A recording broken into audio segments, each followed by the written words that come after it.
Él me dijo, si te vas, no llegarás viva al aeropuerto. Yo tenía el boleto, el pasaporte y el corazón paralizado, pero en el último instante, algo imposible sucedió. Yo no buscaba un cuento de hadas, solo quería una pausa, una escapada rápida a Dubái para curar las heridas de una relación fallida y respirar lejos del ruido. Pero entonces apareció él, Jamal, el jeque joven, magnético, culto, con una mirada que parecía leerme el alma. Su atención fue embriagante, sus palabras suaves como seda y sus promesas tan intensas que dolía no creerlas. Me hizo sentir única en un mundo dorado, como si yo fuera la joya más valiosa de su imperio. Pero esa ilusión tenía un precio: mi libertad, mi cordura, mi reflejo en el espejo. Cuando quise reaccionar, ya no sabía quién era. Jamal no buscaba amor, buscaba control. Y yo, sin darme cuenta, me había convertido en su prisionera emocional. Esta es mi historia, de cómo una mujer con sueños y voz propia fue reducida a un susurro dentro de un palacio dorado, y de cómo, entre silencios, lágrimas y estrategias, luché por salvar lo único que él no logró destruir: mi esencia. No era la primera vez que viajaba sola, pero sí la primera vez que me sentía tan agotada. Venía de una ruptura larga, desgastante, con un hombre que amé más de lo que debía. Mi alma estaba cansada. Por eso acepté el trabajo en Dubái sin pensarlo demasiado. 3 semanas escribiendo artículos turísticos para una revista española. Hospedaje pago, vistas al Golfo Pérsico y distancia.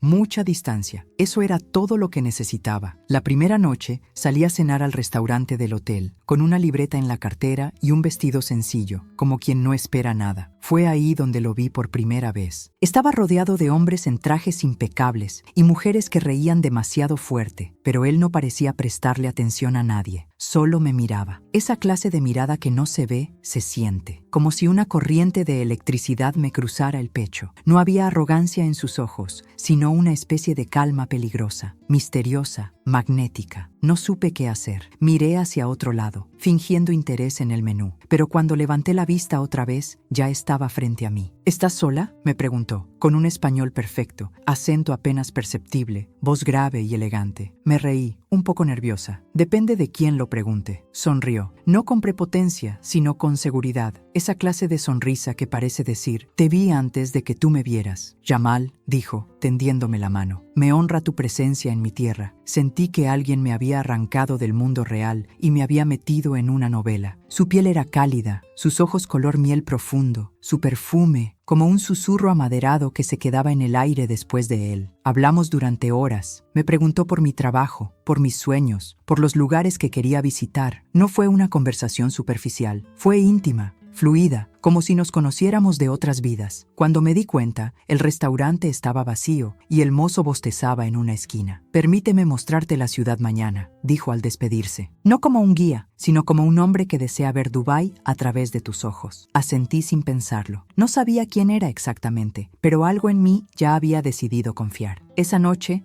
mientras me desmaquillaba frente al espejo, me noté distinta. Tenía un brillo en los ojos que hacía meses no veía, como si una chispa se hubiese encendido, como si mi alma, adormecida, hubiera recordado cómo latir. No sabía que esa chispa en realidad era el principio de un incendio. A la mañana siguiente, me recogió en un coche que parecía sacado de una película. No era ostentoso, era elegante, negro, silencioso, con asientos de cuero que olían a nuevo y a poder. Jamal conducía él mismo, lo cual me sorprendió. Imaginé que tendría chofer, asistentes, alguien que hiciera todo por él, pero no. Conduzco cuando quiero pensar, me dijo, y durante todo el trayecto no paró de hablarme o de escucharme. Recorrimos palacios, zocos llenos de especias y oro, subimos al Burj Khalifa y vimos la ciudad como si estuviéramos flotando sobre un espejismo. Me hacía preguntas que nadie antes me había hecho, sobre mis miedos, mis recuerdos de infancia, mis cicatrices, y respondía a mis silencios como si pudiera leer lo que no me animaba a decir. Hay mujeres que brillan, me dijo al atardecer, mientras tomábamos un té en la terraza de un hotel con vista al mar. Pero tú haces que el mundo alrededor se detenga. sentí que el corazón me temblaba. Nadie me había hablado así, ni siquiera cuando estuve enamorada por primera vez. Él me miraba como si hubiera encontrado algo raro, algo valioso, y aunque parte de mí quería resistirse, otra parte, herida, hambrienta de ternura, se entregaba sin luchar. Esa noche me llevó a una cena privada en la playa. Había velas clavadas en la arena, pétalos de rosa y una mesa para dos junto al agua. La luna brillaba como si hubiera sido invitada a vernos. Todo parecía irreal, como si yo, Sofía Ramírez, la periodista española que siempre se decía autosuficiente, estuviera viviendo una fantasía diseñada para mí. Durante la cena, Jamal habló poco. Me miraba más de lo que hablaba. Cada vez que mis ojos se cruzaban con los suyos, sentía que el mundo desaparecía. Me preguntaba si era normal sentirse tan conectada con alguien en tan poco tiempo, o si simplemente había estado tan sola que cualquier gesto de atención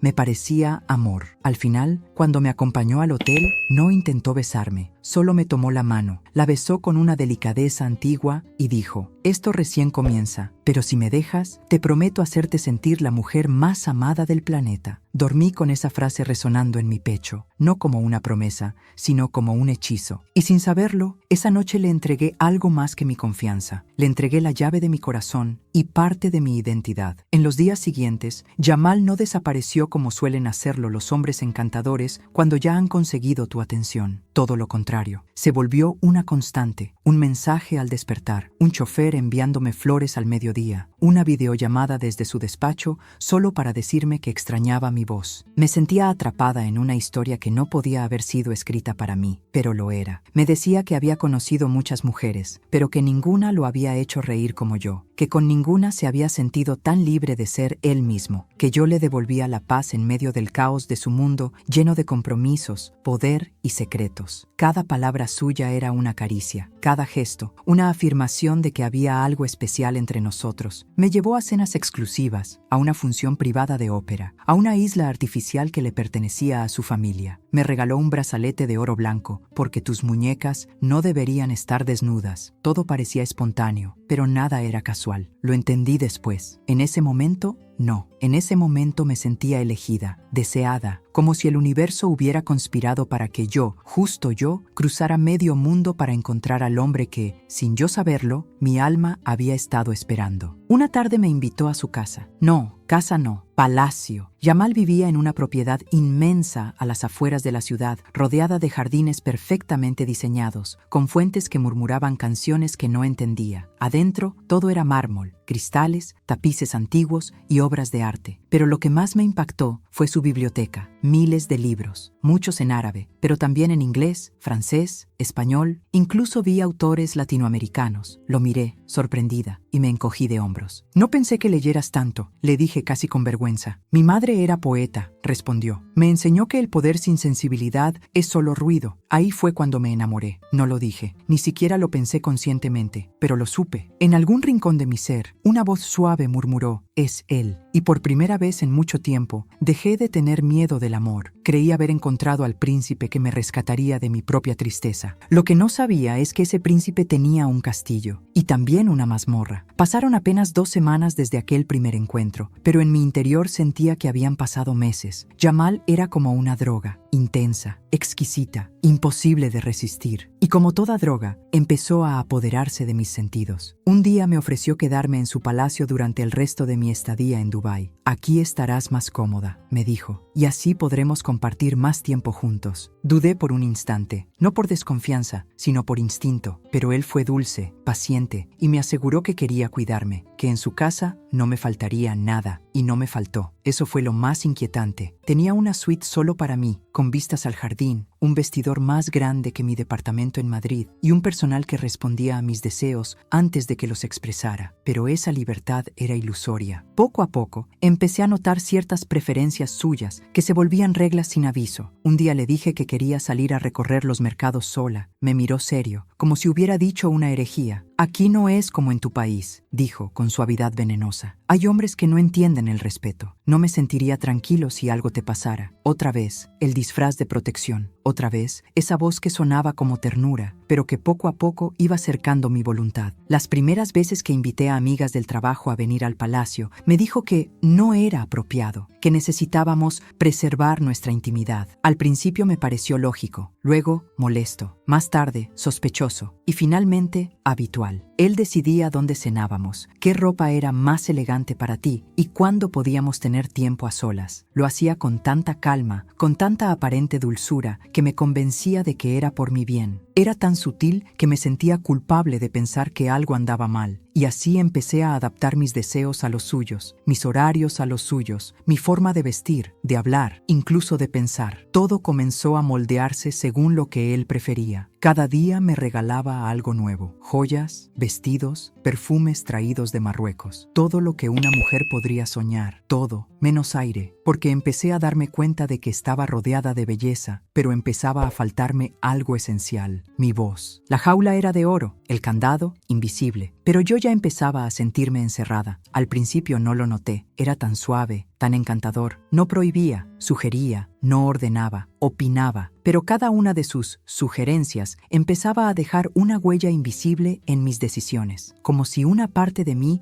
ya no pudiera elegir nada sin preguntarse: ¿le gustará a Jamal? Una mañana me vestí con un pantalón blanco y una blusa escotada. Me gustaba cómo me quedaba, me sentía libre, luminosa, pero al verme, él me sonrió con una ceja apenas alzada. ¿No crees que ese escote distrae de tu belleza natural? Me reí, creyendo que era una broma. ¿Distrae? ¿A quién? A mí, respondió, con una mirada que quemaba. Y no quiero que otros te vean como yo te veo. Guardé la blusa sin protestar. Ese día no me pareció grave, solo una muestra de celos. Si no le gusta, puedo usar otra cosa. Pero poco a poco, esa voz interna, mi voz, empezó a apagarse. Luego fue mi trabajo. Le conté que me habían ofrecido quedarme un mes más en Dubái, escribiendo una serie de crónicas sobre mujeres locales. Era una gran oportunidad. ¿Y por qué querrías escribir sobre eso?, preguntó, sirviéndote con esa calma hipnótica. ¿No te parece un tema poco inspirador? Es importante, le dije. Son historias reales, de lucha, de identidad. ¿Y si tú fueras mi historia?, interrumpió. Sofía, no necesitas correr detrás del mundo. Yo puedo darte un lugar donde brilles sin necesidad de escribir una sola línea. Me reí, incómoda. Él me besó la frente y murmuró: a veces, el talento también necesita descansar. Cancelé la extensión del contrato al día siguiente. No porque él me obligara, nadie me forzó, pero sentí que decirle que no sería desagradecido. Él me estaba ofreciendo todo. ¿Cómo iba yo a poner por encima un artículo? Poco después, dejé de escribir por completo. Ya no tomaba notas. Ya no sentía la necesidad de registrar nada. Estaba demasiado ocupada haciendo la versión de mí que él prefería. Y lo peor era que aún creía que eso era amor. Creía que el sacrificio era la forma más pura de entregarse. No sabía aún que estaba borrándome de a poco. Una noche, durante una cena con algunos empresarios que él había invitado al palacio, cometí el error de hacer una broma. Nada ofensivo, solo un comentario irónico sobre un cuadro exageradamente barroco que colgaba en la pared del salón. Todos rieron, menos él. Me miró fijo, con esa sonrisa que no era sonrisa, un leve estiramiento de labios que escondía algo mucho más denso. Cuando los invitados se fueron, el silencio fue una sentencia. ¿Tienes idea de cómo me hiciste quedar?, me dijo con tono sereno, sin levantar la voz, lo que lo hacía aún más inquietante. No eres una turista en mi casa, eres mi compañera, y espero que actúes como tal. Intenté explicarme que solo era un chiste, que todos se habían reído, pero sus ojos ya no eran dulces, eran duros, como si hubiera cruzado una línea invisible. No necesito que me ridiculicen frente a mis pares, agregó, y se alejó sin decir más. Esa noche dormí sola, y no porque él me lo pidiera, sino porque sentí que debía hacerlo, que había fallado en algo, que había decepcionado. Empecé a preguntarme, ¿fui demasiado espontánea? ¿Demasiado occidental? ¿Demasiado yo? Al día siguiente volvió a ser el mismo Jamal de siempre, tierno, atento, con un ramo de rosas blancas y un perfume nuevo en la mesa del desayuno. Perdón si fui duro, dijo, acariciándome la mano. es solo que me importas tanto que a veces me asusto. No quiero perderte. Y así, con ese giro perfecto, logró que me sintiera culpable por haberlo hecho enojar. Como si la falta hubiese sido mía por no entender sus límites emocionales. Ese fue el comienzo. Luego vinieron los comentarios sutiles sobre mi tono de voz cuando me emocionaba, sobre cómo reía demasiado fuerte en público, sobre cómo algunos amigos míos eran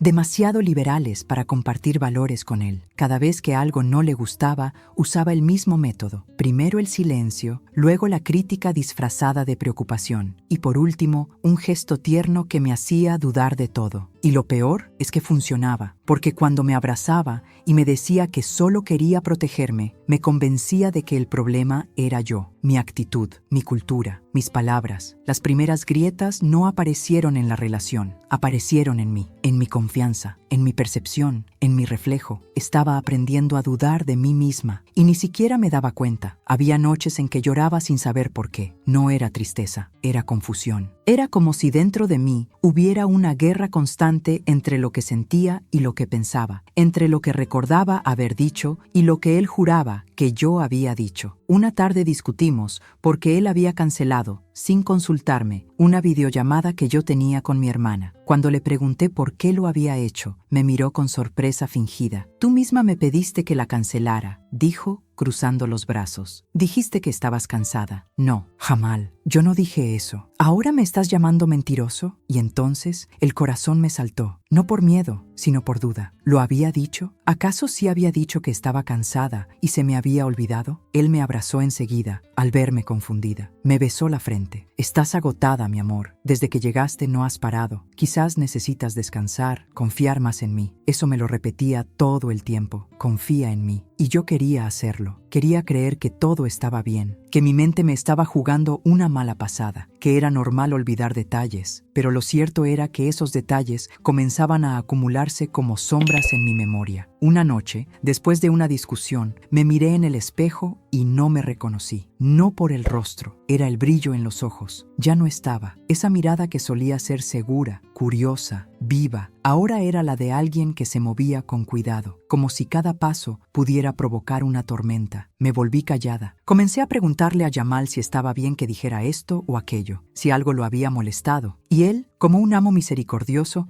me sonreía y decía: «Eres perfecta cuando eres dócil». Esa palabra me hizo ruido, pero no lo suficiente para actuar, porque para ese momento yo ya no sabía qué era real. Él había entrado en mi cabeza, como un perfume que se impregna en la ropa y no se va. Me hacía dudar de mis recuerdos, de mis emociones, de mi juicio. Eso es el gaslighting. Pero yo entonces no lo sabía. Solo sentía que estaba perdiendo el control y que él era la única persona que podía ayudarme a recuperarlo. Nunca pensé que alguien pudiera manipularme así, hasta que me convertí en una versión de mí que apenas podía nombrar. Desde fuera, todo era perfecto. Las personas lo admiraban. Las mujeres lo miraban con deseo y respeto. Los hombres lo escuchaban con atención, como si cada palabra suya fuera una lección. Jamal era elegante, generoso, culto, el tipo de hombre que abre puertas, paga cuentas sin ostentar y sonríe con una calidez que desarma. Yo era la afortunada, la que vivía en su palacio, la que llevaba un anillo de diamantes en la mano izquierda, aún sin haber boda, la que subía a autos de lujo y cenaba bajo cielos decorados con luces de ensueño. Todos me envidiaban, y yo me envidiaba a mí misma, porque había momentos en los que incluso yo me convencía de que era feliz, momentos en los que él me abrazaba con ternura y me decía que no podía imaginar su vida sin mí, en los que me leía poesía o cocinaba para mí con sus propias manos, instantes en los que volvía a ser ese hombre que me miró por primera vez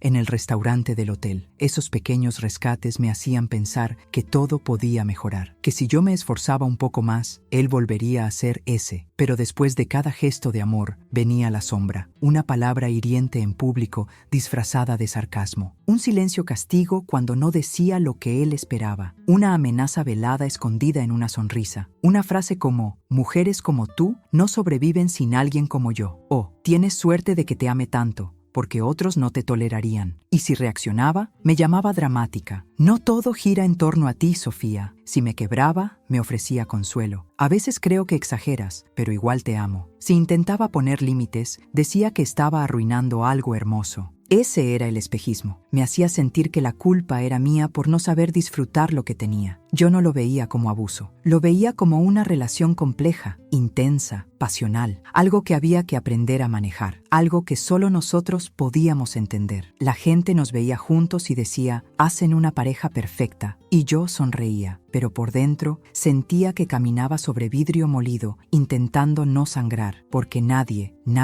creería lo que él me decía cuando estábamos solos. Y yo ya no sabía si debía creerlo. Lo peor no fue el control, ni siquiera las humillaciones. Lo peor fue el vacío. Jamal dejó de hablarme por 3 días, sin razón, o al menos sin una que yo pudiera identificar. Desayunaba solo, salía sin avisar, volvía tarde, dormía en otra habitación. Cuando intentaba acercarme, me miraba como si fuera una desconocida. El primer día creí que estaba ocupado, el segundo, que algo lo preocupaba, el tercero, me quebré. ¿Hice algo mal?, le pregunté, parada frente a él, como una niña en busca de perdón. Levantó los ojos del móvil y con frialdad respondió, tú sabrás, y volvió a lo suyo. No gritó, no golpeó, no insultó, pero su indiferencia me hizo más daño que cualquier palabra cruel. Esa fue la primera vez que sentí que me estaba desdibujando, que ya no importaba lo que yo dijera, pensara o hiciera, que mi presencia no provocaba nada, ni amor, ni odio, ni deseo, nada. Era como si me hubiera evaporado. Comencé a adaptarme a su estado de ánimo como quien camina en un desierto buscando sombra. Medía sus gestos, anticipaba sus cambios, intentaba complacerlo antes de que se molestara, pero no había lógica. Podía pasar de la dulzura al desprecio sin previo aviso. Y yo, confundida, cansada, intentaba aferrarme a los pocos momentos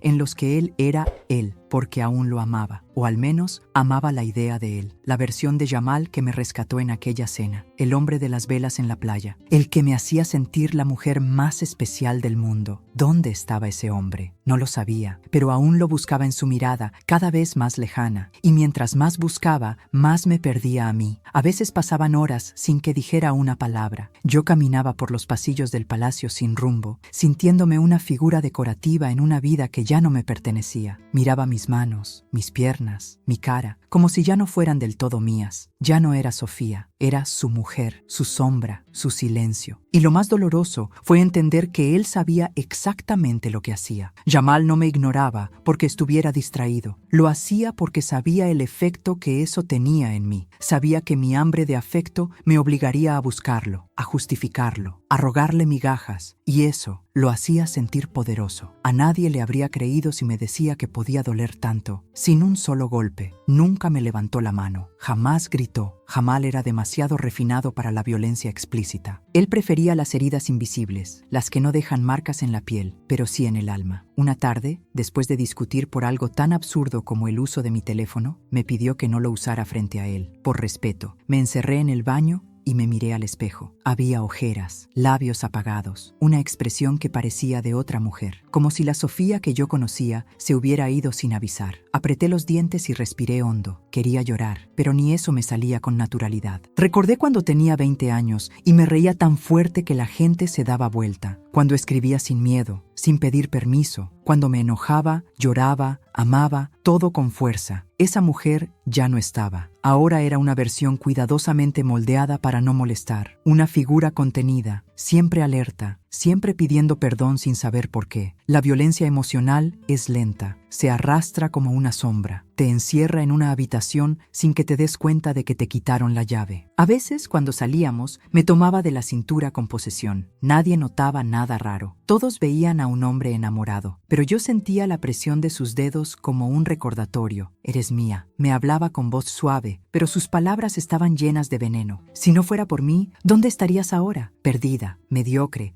abandonada por ese idiota al que tú llamabas amor. Y yo asentía, porque, en parte, lo creía. Me había convertido en su reflejo, en alguien que solo brillaba cuando él lo permitía. Las heridas físicas se ven, estas no, y por eso son más peligrosas, porque incluso tú llegas a dudar de que existan. Una noche soñé que gritaba, que corría, que me iba. Me desperté con el corazón latiendo a 1000 y lágrimas en la almohada. Me levanté, fui al vestidor y saqué una de mis viejas libretas. La abrí en una hoja en blanco, tomé una pluma y escribí, todavía estoy aquí. Fue lo único que pude escribir. escribir, pero fue un comienzo. Una cicatriz que me recordaba que aún estaba viva, aunque él hiciera todo para que lo olvidara. Al principio creí que era una fase, que con un poco más de paciencia todo volvería a ser como al comienzo. Pero esa ilusión se fue desmoronando el día que intenté salir sola del palacio. Quería tomar un café en una librería que había descubierto semanas atrás. Nada especial, solo un rato para mí. Ni siquiera se lo oculté a Jamal. Le dije que necesitaba aire, que quería caminar sola, pensar, escribir. Él me escuchó en silencio. Luego, con esa calma glacial que había aprendido a temer, dijo: ¿Y para qué necesitas salir sola? Jamal, no es que necesite, solo quiero... ¿No estás cómoda aquí? ¿Acaso te falta algo? No es eso, es que necesito sentir que puedo decidir algo, aunque sea una tarde. Me observó por un largo segundo. Después, se inclinó hacia mí con una sonrisa que no alcanzaba los ojos. Estás demasiado influenciada por tu cultura. Aquí las cosas son distintas. Yo te protejo, aunque tú aún no lo entiendas. Esa tarde, el portón principal no se abrió para mí. El personal de seguridad me dijo, con amabilidad forzada, que debía esperar una aprobación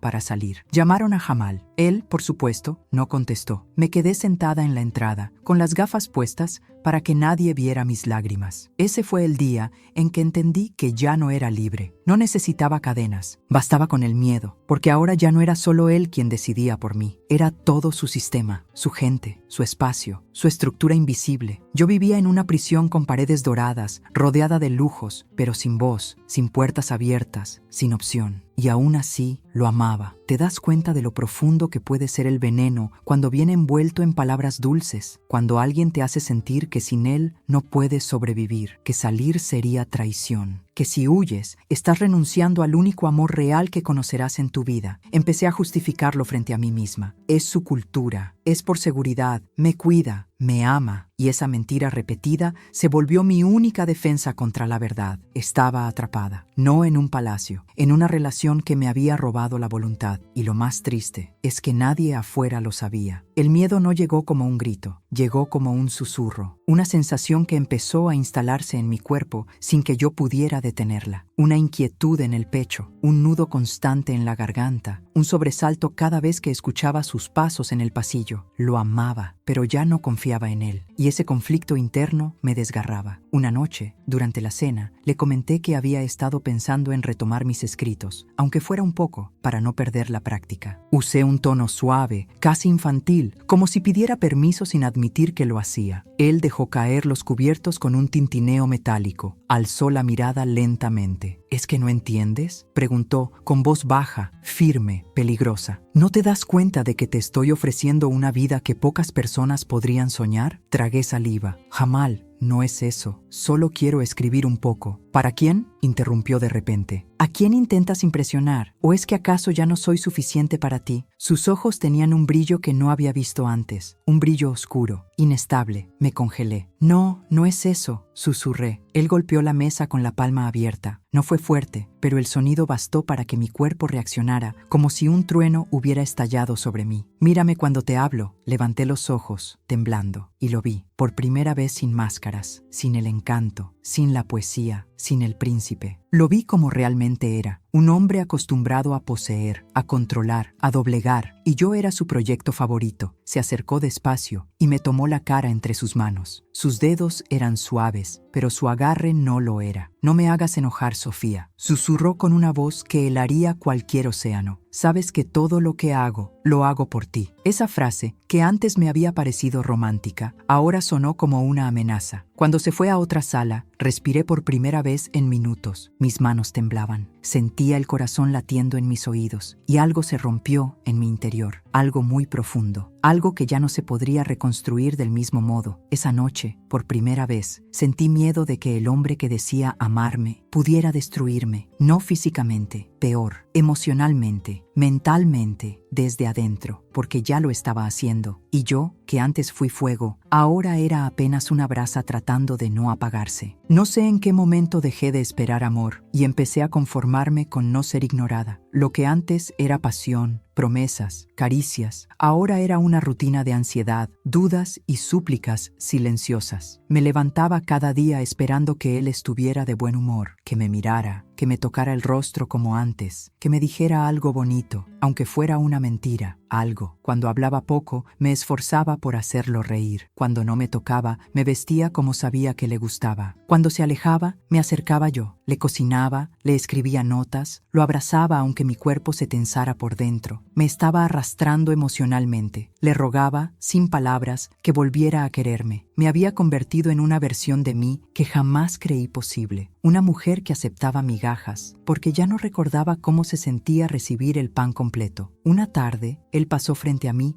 sin decir una palabra. Yo me acerqué, lo tomé del brazo y le dije, con la voz entrecortada, ¿hice algo mal otra vez? Él se giró, me miró con condescendencia y dijo, «Tienes una forma muy desgastante de amar, Sofía». Eso, me lo dijo así, como si yo fuera la tóxica, como si yo fuera la que lo asfixiaba, y me lo creí. Me encerré en el vestidor, me senté en el suelo frío y me abracé las piernas como una niña. Sentí que algo se quebraba definitivamente, que ya no tenía nada más para dar, nada para ofrecer, nada para sostener esta relación que desde hacía tiempo me tenía a mí de un solo lado. Quería que me amara, pero más que eso, quería que me viera, que reconociera la mujer que fui, que entendiera que me había convertido en una sombra por quedarme a su lado. Pero él no lo haría, porque él no quería a una mujer, quería a una adoradora, a una figura que se moldeara a su necesidad, a alguien que existiera solo para validar su ego. Y yo ya no tenía fuerzas ni para hacer eso. No lloré esa noche. Me dolía tanto que ni lágrimas salían. Solo me repetí una frase en la cabeza, como un mantra. Esto no puede ser amor, porque si lo era, entonces el amor no era más que una cárcel con flores. Una mañana desperté antes que él. El sol apenas comenzaba a filtrarse entre las cortinas de seda, y por un momento el palacio parecía menos asfixiante. Me quedé mirándolo dormir, su perfil perfecto, su respiración tranquila, la imagen de un hombre en paz, y sin embargo, yo estaba rota. Me levanté en silencio, caminé hasta el balcón de mi habitación y me senté en el suelo, como si ese frío pudiera devolverme algo de mí. Tomé mi libreta, esa que había dejado abandonada hacía semanas, y comencé a escribir sin pensar. No un artículo, no una historia, solo una lista de cosas que amaba antes de él. Leer en voz alta, reírme hasta quedarme sin aire, tomar café con mi hermana, salir a caminar sin rumbo, escribir en cafeterías, poner música a todo volumen mientras limpiaba, hacer chistes malos, llorar viendo películas, sentirme libre. Esa última frase me detuvo, sentirme libre. ¿Cuándo fue la última vez que me sentí así? ¿Antes de Dubái? ¿Antes de Jamal? ¿Antes de que él comenzara a llenarme de amor envenenado? Y entonces lo recordé. El día que me ofrecieron ese trabajo en Medio Oriente, sentí que podía con todo. Me vi como una mujer fuerte,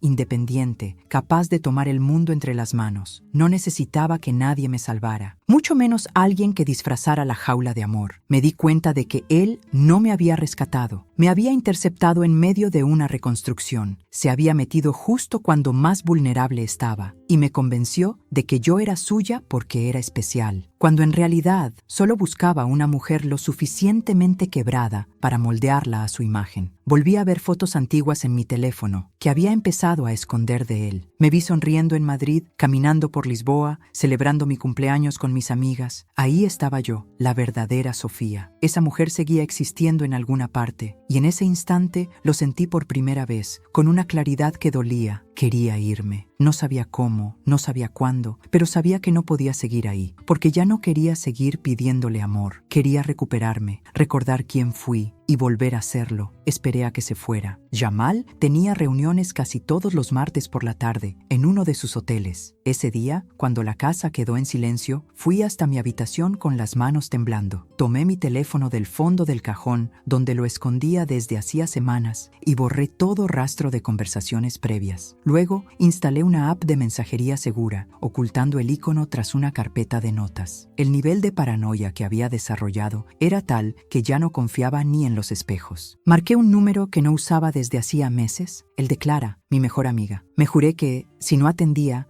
no volvería a intentarlo. Era ahora o nunca. Sofía, escuchar su voz fue como un latigazo de vida. Quise hablar, pero las palabras se me enredaron en la garganta. Soy yo, dije finalmente, en un susurro. No tengo mucho tiempo. Hubo un silencio corto al otro lado, cargado de tensión. ¿Estás bien?, preguntó. Su voz se volvió urgente, temblorosa. No, pero estoy viva. No quise contarle todo en esa llamada. No podía. Había cámaras en algunos sectores de la casa, y aunque él jamás me lo dijo directamente, yo lo intuía. Me limité a decirle que necesitaba ayuda, que tenía que salir de Dubái, que no sabía cómo, pero no podía hacerlo sola. ¿Te tiene vigilada?, preguntó ella bajando la voz. Más que eso, me tiene atrapada, pero no con cadenas. Me tiene en la cabeza. Clara me prometió que buscaría opciones, contactos, que investigaría qué podía hacerse. Pero más que eso, me prometió que no me dejaría sola. Cuando colgué, lloré, no por tristeza, por alivio, por recordar lo que era ser escuchada sin juicio, por volver a oír mi nombre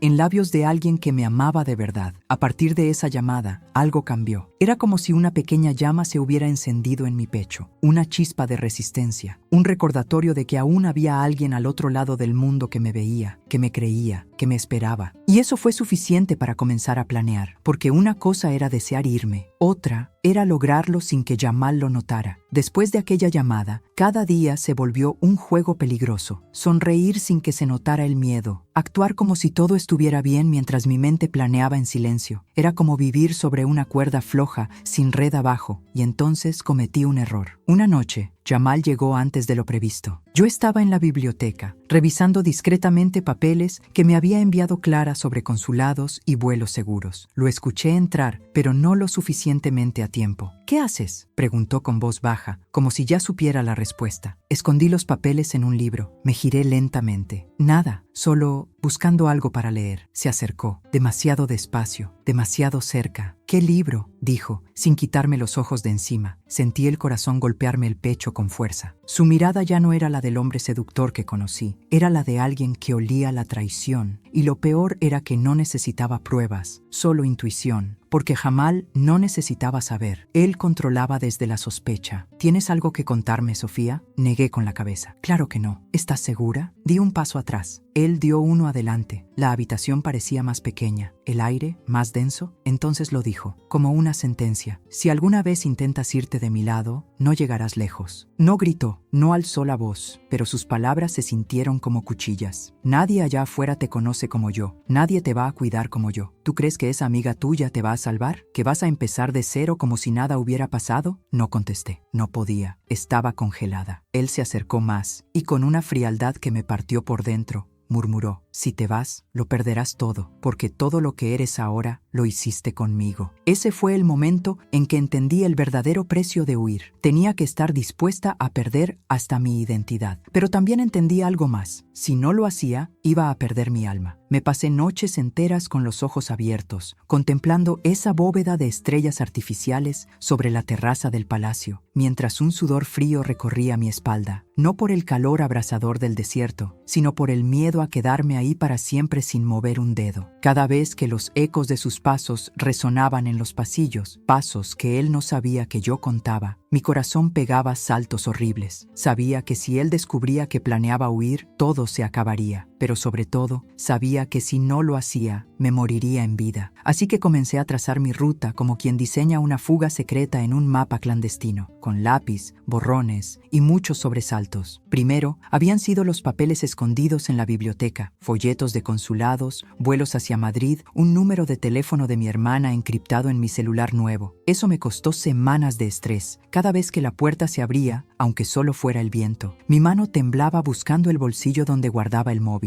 Tenía que fingir normalidad, ofrecer sonrisas, acomodar un libro en la mesa, fingir que buscaba una novela cuando en realidad releía la lista de vuelos desde Dubái. Todo con calma falsificada, sin que se notara que estaba mintiendo. Pero sabía que necesitaba algo más, una coartada, una manera de justificar mi salida sin levantar sospechas. Decidí pedir permiso para asistir a un evento cultural, una charla sobre literatura árabe que un amigo supuestamente iba a dar en una galería en la ciudad. Sonó plausible. Yo era periodista, me interesaba el tema y él había estado orgulloso de mi sensibilidad intelectual. Para cuando pregunté por el evento, ya lo tenía todo armado: el nombre falso de un contacto, la dirección falsa, un horario que coincidía con uno de sus viajes de negocios. Noches antes, repasé en voz baja el nombre del supuesto conferencista, la dirección, el motivo. Practiqué mi español y mi acento sin titubeos. No podía dudar ni una sílaba. Tenía que convencerlo de que era una salida normal, sin reto. Llegó la tarde. El calor pegaba tan fuerte que la ciudad entera parecía una olla hirviente. Yo, impecable, con un vestido que sabía que a él le gustaba, sencillo, elegante,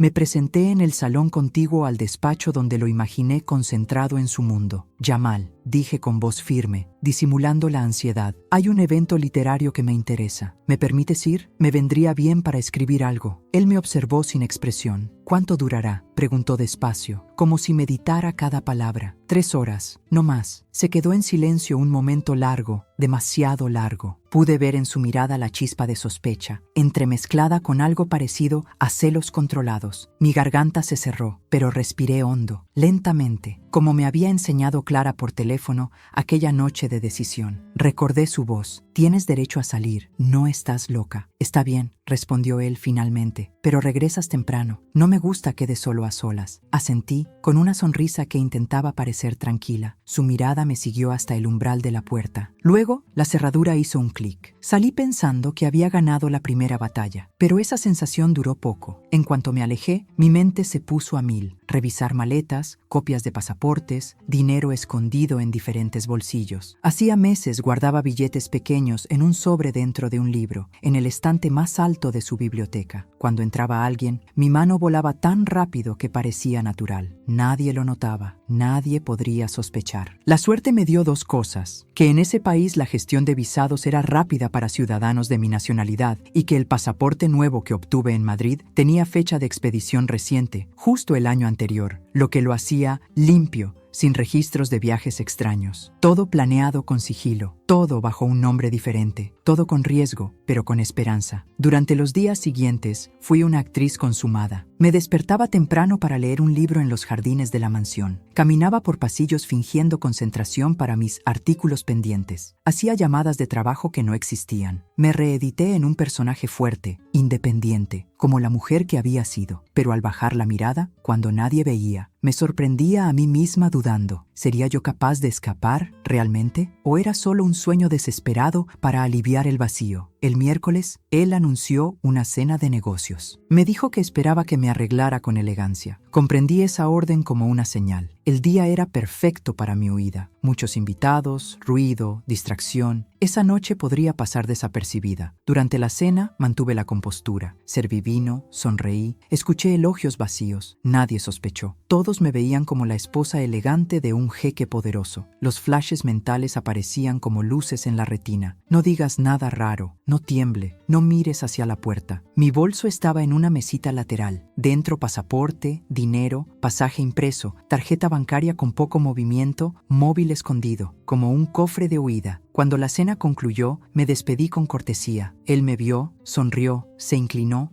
me besó la mano. Nadie notó nada extraño, pero mis piernas temblaban por dentro. Cada paso hacia el coche me costaba la mitad del alma. Al sentarme en el asiento de atrás, respiré aliviada. Pensé, hoy sí me voy, pero aún no. Todavía quedaba un truco final: despedirme de él sin levantar sospechas de traición. Si en ese instante reaccionaba, todo se derrumbaba. Así que le dije, con una voz tranquila, me voy unos días a visitar a una amiga en la ciudad. Necesito despejarme, escribir, retomar mis ideas. ¿Tú entiendes? Él frunció el ceño. La tensión volvió al ambiente. Por un segundo tuve miedo, pero respiré otra vez. Está bien, dijo. Irás, pero vuelves en 5 días. Nada más. Asentí otra vez. Le di un beso ligero en la mejilla y pensé, 5 días son suficientes. Con suerte, para cuando quiera llamarme, ya estaré lejos. Al cerrar la puerta del palacio, sentí el soplo de la noche mezclarse con el sudor frío que me recorría. Afuera, el aire del desierto pegaba duro, me pegaba a la piel, me recordaba que por primera vez en meses yo respiraba por mí misma, que por primera vez mi aire no era controlado por él. Mientras el coche se alejaba, prendí el cigarrillo que había planeado desde hacía semanas, aunque jamás había sido fumadora. Di una calada larga, lenta. El humo se mezcló con la brisa nocturna, y con ese humo exhalé el miedo, la culpa, la espera. Sentí mi cuerpo temblar, y sin embargo me invadió una sensación de alivio tan grande que hasta mis lágrimas quisieron escapar. Pero las contuve. No había tiempo para lamentarse, no aún, porque ahora dependía de mí, de mi ingenio, de mi fe. Sabía que tal vez no sería fácil, que si él formaba redes, controlaba salidas, tenía recursos, policía privada, choferes, seguridad, podría detectar mi fuga. Pero también sabía algo más. que él no conocía mi valor, que jamás me vio como una mujer con fuerza, con vida propia. Me vio como una posesión temporaria, como un objeto de lujo, y eso era su error más grande. Yo no era un objeto, era un ser humano que decidió volver a cobrar alma. Mientras el coche giraba por avenidas iluminadas, con rascacielos de luces que parecían prometer todo, pensé en mis maletas, livianas, humildes, pero llenas de esperanza, de recuerdos, de razones para exigir mi libertad. Y por primera vez en mucho tiempo, me permití imaginar, cerrar las ventanas del palacio con llave, no volver a escuchar sus pasos, no volver a ver su perfume impregnado en la almohada, no volver a sentir esa mano sobre mi cuello diciéndome, eres mía. Me permití imaginar un amanecer de verdad, con café en la mesa, risas con mi hermana, un cuaderno limpio en mis manos y mi voz sin miedo. El plan silencioso estaba en marcha. Cada tic del reloj me acercaba más a mi libertad, a recuperar a la mujer que fui, la que se atrevió a cruzar medio mundo, la que aún merecía respirar. Y aunque sabía que esa ruta estaba llena de riesgos, también sabía que quedarme era morir en vida. Así que, con el corazón en la garganta y una llama de esperanza ardiendo en mi pecho, tomé mi equipaje pequeño, cerré los ojos un instante y afirmé en voz baja, sí, me voy, porque huir ya no es cobardía, es sobrevivir. Mi plan estaba en marcha, pero algo dentro de mí no me dejaba descansar. El coche me dejó en un pequeño hotel reservado con otro nombre, en una zona discreta de Dubái, lejos del circuito turístico y de los ojos que probablemente todavía lo vigilaban todo. Cuando la recepcionista me entregó la llave, sonreí con los labios, pero no con el corazón. Sabía que no estaba a salvo todavía. Esa noche no pude dormir. Me senté en la cama con el teléfono en la mano, viendo el itinerario de vuelo una y otra vez. Madrid, mañana, 12 horas, una escala en Estambul. Clara me esperaría en Barajas. Había comprado 2 boletos, uno real, uno de distracción. Todo estaba pensado para confundir, pero aunque el plan era sólido, el miedo me carcomía por dentro. Y entonces, como si el destino no soportara verme tranquila, el celular vibró. Era un mensaje de Jamal. ¿Dónde estás? Me quedé helada. No había emojis, no había apodos, solo 3 palabras que sonaban como una sentencia. No contesté, pero sentí cómo la adrenalina subía por mi columna. 5 minutos después, otro mensaje. Estoy afuera del hotel. Sentí que el corazón se me salía por la boca. Me acerqué a la ventana, moví apenas la cortina, y ahí estaba, su coche, negro, lujo, el chofer, y él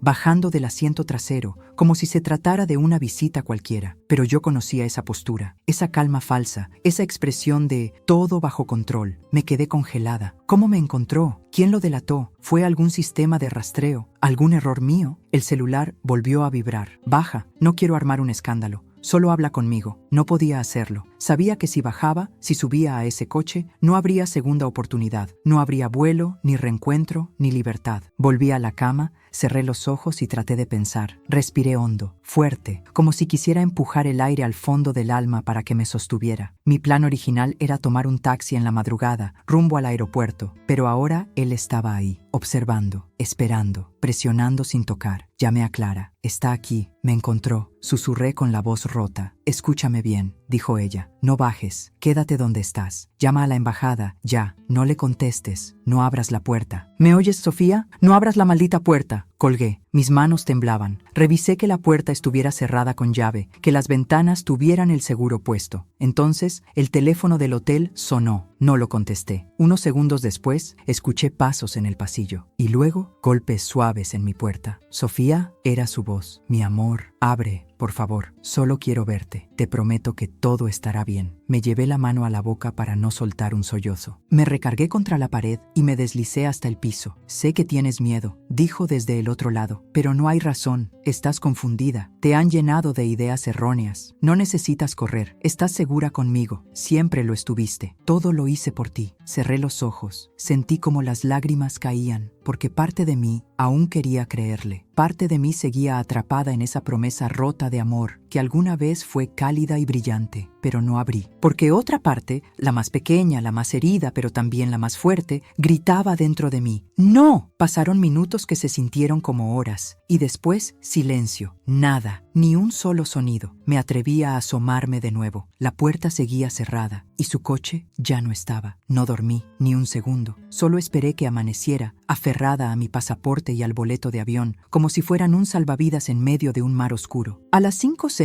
a.m., Salí del hotel en el primer taxi disponible, con gafas oscuras y el corazón al borde del colapso. Llegué al aeropuerto con las piernas débiles y la mente borrosa. Pasé los controles como en una nube, solo cuando estuve dentro del avión. Cuando se cerraron las puertas y escuché el anuncio de despegue, me permití respirar. Una sola lágrima rodó por mi mejilla. No era de tristeza, era de libertad y de duelo, porque esa fue mi última noche en su palacio. Un palacio sin barrotes, pero con prisiones más frías que el hierro. Cuando el avión despegó y Dubái se volvió un mosaico de luces detrás de la ventanilla, mi cuerpo se soltó. Sentí como si una tonelada de peso invisible se despegara de mi pecho. Cerré los ojos y por primera vez en meses respiré sin miedo. Respiré hondo. Respiré por mí. No sabía si él se había rendido o si simplemente no quiso arriesgar un escándalo en un aeropuerto internacional, pero ya no importaba. Lo único que importaba era que lo había logrado, me había ido, y eso, por sí solo, era una victoria que me dolía en cada fibra del cuerpo. Dormí durante el vuelo como si no hubiera cerrado los ojos en años. Al despertar, el avión ya estaba descendiendo sobre Madrid. Vi la ciudad desde arriba y algo dentro de mí se rompió. Lloré en silencio, no por tristeza, sino por alivio, por sobrevivencia, por volver a casa. Mi hermana Clara estaba esperándome en el aeropuerto. Cuando me vio, corrió hacia mí y me abrazó como si me recogiera de un naufragio. Me abrazó tan fuerte que por un momento sentí que todo el dolor que cargaba se drenaba entre sus brazos. «Estás aquí, estás viva», me susurró al oído, con lágrimas en los ojos. «Sí», dije con la voz hecha trizas, «pero no soy la misma». Me llevó directo a su departamento. No quise ir a mi viejo lugar. No estaba lista. Apenas podía sostenerme en pie. Las primeras noches fueron las más duras. Despertaba sobresaltada, soñando que Jamal estaba en la puerta, que me buscaba, que su voz me llamaba desde el pasillo. Había noches en las que no podía dormir y otras en las que dormía tanto que mi cuerpo parecía haber entrado en estado de coma emocional. No tenía ganas de hablar, ni de escribir, ni de explicar nada, pero Clara no me presionó. Me hizo té, me preparó comida, me dejaba espacio, me decía, con su voz tranquila y firme, «Aquí no tienes que fingir, ya no estás allá». Pasaron semanas antes de que pudiera mirar al espejo sin sentir vergüenza. Al principio, no veía a Sofía, veía a la mujer vacía que había aprendido a no opinar, a no protestar, a no existir sin permiso. Pero poco a poco empecé a encontrar rastros de mí. Volví a caminar por las calles que amaba, a tomar café en las terrazas, a leer sin que nadie juzgara mi elección de libros. Volví a escuchar música, a escribir frases sueltas en libretas viejas. Y, lo más importante, volví a conectar con personas que me querían de verdad. Personas que no me exigían ser perfecta, que no medían su amor por mi obediencia. Fui a terapia. La primera sesión me costó una eternidad. Me senté frente a aquella psicóloga y guardé silencio por casi 15 minutos, hasta que por fin las palabras salieron, una tras otra, como si mi cuerpo hubiera estado esperando ese momento desde hacía meses. «No me pegaba», le dije, pero me borró. Ella no me interrumpió, solo me escuchó, y cuando terminé, me miró con una ternura que no había sentido en mucho tiempo y dijo, «Estás aquí». Y eso ya es un milagro. Empecé a reconstruirme desde ahí, desde esa frase, desde el reconocimiento de que había vivido una forma de violencia que no deja moretones, pero sí cicatrices profundas. Empecé a entender que el control, el aislamiento, el gaslighting también son abusos, que amar no significa desaparecer por alguien, que nadie tiene derecho a robarte tu voz. Poco a poco, empecé a dejar de preguntarme cómo fue que no me di cuenta antes, porque esa pregunta solo alimentaba la culpa. Y entendí que no fui tonta, fui manipulada, fui despojada de mi identidad con tanta delicadeza que ni siquiera noté la soga apretándose. Y sin embargo, aquí estaba, respirando, pensando por mí, viviendo sin él. Un día me encontré de nuevo con un viejo amigo, Javier, un colega periodista que me abrazó sin hacer preguntas. Nos sentamos a tomar un café, como antes. Me escuchó, no me ofreció consejos ni soluciones, solo me dijo, «Cuando estés lista para volver a escribir, tu historia va a salvar a más mujeres de las que imaginas». No supe qué responderle, pero algo se encendió dentro de mí, una chispa, un pequeño fuego, Tal vez algún día podría contar esto sin temblar. Tal vez algún día escribir sería mi forma de cerrar el ciclo, no como víctima, sino como sobreviviente, porque eso era lo que ahora era. Una mujer que eligió salvarse, una mujer que volvió a respirar sin pedir permiso, una mujer que entendió que su vida le pertenece y que el amor que merezco nunca volverá a tener condiciones. Nunca más. La gente habla mucho de empezar de nuevo, como si fuera algo limpio, un botón mágico que puedes presionar para resetear tu vida, pero nadie te cuenta lo difícil que es hacerlo cuando todo lo que eras quedó hecho pedazos, cuando hasta tu reflejo te resulta ajeno. Empezar de nuevo no es comenzar, es reconstruirte. Y reconstruirte duele. Pasaron meses antes de que pudiera decir mi historia en voz alta sin quebrarme. Incluso ahora, mientras escribo esto, hay momentos en los que mi corazón se encoge, porque recordar es volver a tocar las grietas, pero también es recordar que salí, que lo logré. Volví a escribir. Al principio, cosas pequeñas, reflexiones, anécdotas, frases sueltas. Luego empecé a poner en palabras todo lo que había callado. Cada control disfrazado de ternura. Cada manipulación bajo la máscara del amor. Cada vez que me arrodillé emocionalmente para mendigar atención. Escribí para mí, pero también para otras mujeres, porque sé que no fui la única. Porque sé que allá afuera hay muchas Sofías creyendo que el abuso solo es real si deja moretones. Y no, el abuso también se esconde en palabras dulces, en promesas vacías, en «lo hago por tu bien». Me tomó tiempo entender que no debía tener vergüenza, que fui víctima. Sí, pero también fui valiente. Porque decir «me voy» cuando te han convencido de que no vales nada es un acto de heroísmo silencioso. Un día, Clara me llevó a un taller de mujeres sobrevivientes. No quería ir, me resistía, pero fui. Y al entrar, vi que todas, llevaban las mismas cicatrices invisibles. Escuché sus historias y por primera vez sentí que no estaba sola, que mi dolor tenía eco, que no era la única que había amado a alguien que la desarmó pieza por pieza. Ahí entendí que reconstruirme no significaba volver a ser la mujer de antes. No, la mujer de antes ya no existe. Ahora soy otra, más fuerte, más consciente, más mía. No me maquillo todos los días. A veces aún me cuesta dormir. Todavía me cuesta confiar. Pero ya no me pierdo en los ojos de nadie que no me vea con respeto. Ya no me disculpo por tener voz. Ya no me minimizo para encajar en el molde de alguien más. Y aunque hay días grises, también hay días luminosos. Hay cafés calientes por las mañanas. Hay risas con Clara. Hay paseos por Madrid sin reloj. Hay libros que me devoran.